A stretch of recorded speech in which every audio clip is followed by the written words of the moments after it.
So we come now to the last of the large stained glass windows, and this one responds to the first one, or at least they seem to be in dialogue with one another. The first window that we started with was an image of the heavenly realm, heavenly angelic worship. Now we come firmly to earth. We've got Christ seated on the throne in the central panel. And actually it's not quite clear that Christ is seated on an earthly throne, but the panels either side, on the left and the right, are earthly worship.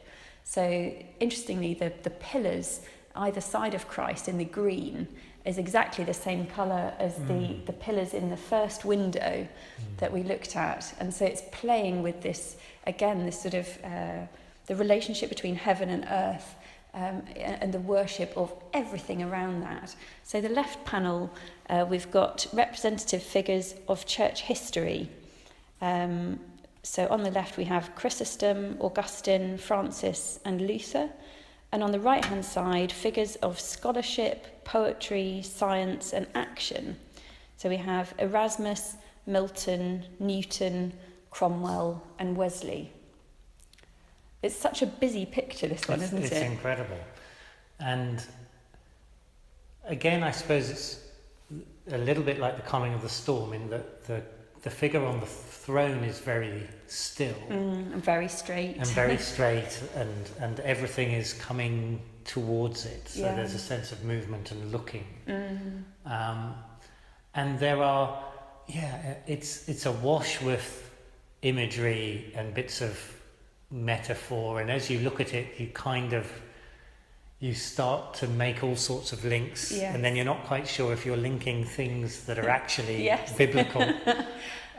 So we've got a phoenix which is rising from the flames, which in some translations is we discover in Job, but that text could mean not a phoenix at all. Yeah, it could mean sand.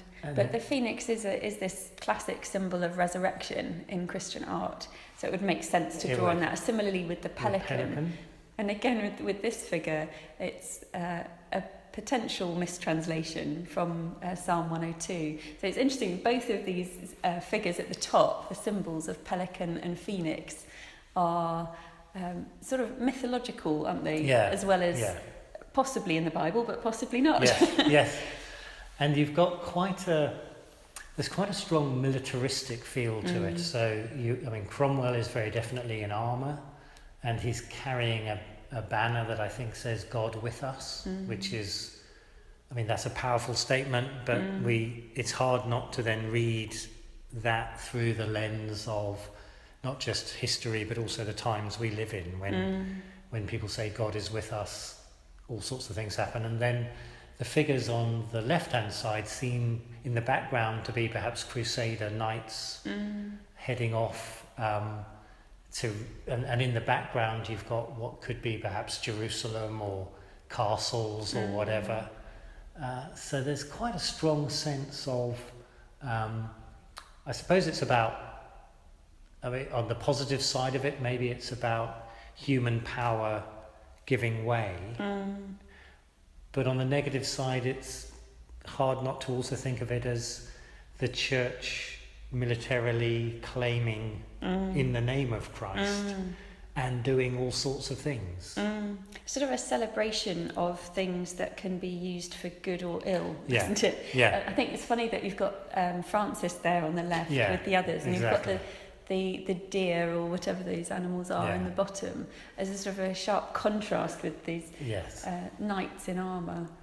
And we've got another rainbow, so the figure in the middle is the throne, and his feet are sort of standing on a rainbow, which echoes the rainbow that we've seen for Noah. And we've got water again, which perhaps is the river of life, perhaps, for the healing of the nations. And then we've got the figure from Revelation in red, the seer, and the figures of the lamps there, symbols of divine presence, similar to the figures of the eyes in the first picture. And the seer is standing on the sort of grass with white, what look like daisies, and it's exactly the same pattern as on the first window at the bottom of where the elders are sitting. Yeah. So these are two windows that are opposite each other in the chapel, and that are speaking to each other, I think, about, in a sense, at the heart of both of them is the throne of God, but different ways in which all of creation gather around that throne in worship. Yeah. I think Christ is holding scripture in one hand And the stars and the in the stars. other. He's holding, he's holding an orb full of stars. And then above him is the lamb, and again the lamb has the flag. And around the lamb is sort of a wreath that has grapes growing in it, which perhaps is an echo. We've seen grapes in many of the other windows, and I wonder if that again speaks into the vine image or the Eucharistic metaphors. Yeah.